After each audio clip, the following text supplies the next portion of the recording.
तमिलनाडु के इस फार्म में गैर मुतवक्के बेहतरी आ रही है। यहाँ मछली के तालाब चावलों के धानों में तब्दील हो रहे हैं और मछलियों की पैदावार नुमाया तौर पर बढ़ रही है। मछली पर ये सुनहरी चमक देखें। दूसरे तालाबों में पाई जाने वाली मछलियाँ जिन्हें खुराक दी जाती है, उनमें ऐसी चमक नहीं होती। इसका एक राज प्रोटीन से भरपूर काई है जो तालाबों में भी नशोनुमा पाती है। मछली इसे खाती है तो अमोनिया खारिज करती है जो नाइट्रोजन में तब्दील हो जाती है।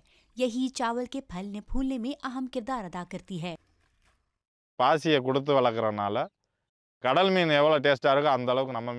हम जब से उन्हें काई खिला रहे हैं, तब से फार्म की ये मछलियाँ समुद्र की मछलियों ही की तरह लजीज और ग़िज़ाइयत से भरपूर साबित हो रही हैं। काई की छोटी मिकदार महज 15 ही दिनों में बड़े पैमाने पर बढ़ सकती है। 50 किलो काई जल्द ही 50 टन में फैल जाती है। मैंने जब फिश फार्मिंग शुरू की तो मछलियाँ सूरज की रोशनी से बहुत ज्यादा मुतासर हुई, लेकिन ये काई उन्हें तहफ़्फ़ुज़ दे रही है। 4 से 6 महीनों बाद ये मछलियाँ जब 90% तक काई खा चुकी होती हैं तो वो इतनी बड़ी हो जाती हैं कि उन्हें इस्तेमाल किया जा सके। मैं मुख्तलिफ किस्म की मछलियाँ पालता हूँ, कार्प और रोहू से लेकर पोटला और मुरेल तक। हम मछली को 170 रुपए की रिटेल कीमत पर बेचते हैं, यानी तकरीबन 600 पाकिस्तानी रुपए फी किलो के हिसाब से। हम हफ्तावार 300 किलो मछली हासिल कर रहे हैं। मैं अपने 12 एकड़ फार्म पर तकरीबन 1 टन मछली माहाना पैदा कर सकता हूँ। मैं सालाना 10 लाख रुपए तक कमा रहा हूँ, यानी 32 लाख पाकिस्तानी रुपए।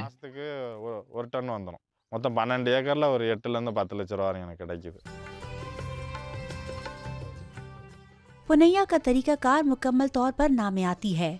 वो किसी किस्म की केमियाई खाद और कीड़े मार अद्वियात इस्तेमाल नहीं करते, जिसके सबब इस पर अखराजात भी कम आते हैं। एक आम किसान 20,000 रुपए फी एकड़ खर्च करता है और सिर्फ 10,000 रुपए कमाता है। लेकिन मरबूत फार्मिंग की वजह से मेरा कोई खर्चा नहीं है, क्योंकि एक फसल का फुजला दूसरी फसल के लिए खाद का काम करता है। पुनैया ने फार्मिंग के इस तरीके के बारे में सीखते हुए पूरे भारत का सफर किया। भारत में तकरीबन 20 मिलियन हेक्टेयर खेतीबाड़ी की जमीन इस किस्म की सर्कुलर इकोनॉमी के लिए मौजू होगी, लेकिन फिलहाल ये इस रकबे के सिर्फ 1% पर ही की जा रही है। इस 1 एकड़ में मैं धान की खेती और मछली की काश्त दोनों करता हूँ। मछली की कटाई के बाद हम इसे धान के खेत में बदल देते हैं और धान की फसल के लिए खाद और कीड़े मार अद्वियात की जरूरत नहीं होती। गुज़िश्ता बरस 2 दीगर किसानों के साथ मैंने धान की किस्म ADT 54 खरीदी, जिस पर मैंने सिर्फ 550 रुपए खर्च किए और उन्होंने एक ही जैसी फसल की काश्त के लिए 22,000 रुपए अदा किए। फसल की कटाई के दौरान उनके खेतों से 30 और मेरे खेत से 25 बोरियां हासिल हुई।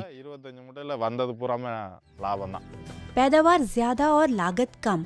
पुनैया अक्सर दूसरे किसानों को भी चावल और मछली की यकजा काश्त का मशवरा देते हैं। इस तरीकाकार के माहौलियाती फवायद भी हैं। अगर हम केमिकल्स का इस्तेमाल करते हुए काश्तकारी करते रहे तो ये दुनिया का खात्मा होगा। हर किसान को मरबूत काश्तकारी का तरीकाकार अपनाना चाहिए। ये किसानों और सार्फिन दोनों के लिए फायदेमंद है।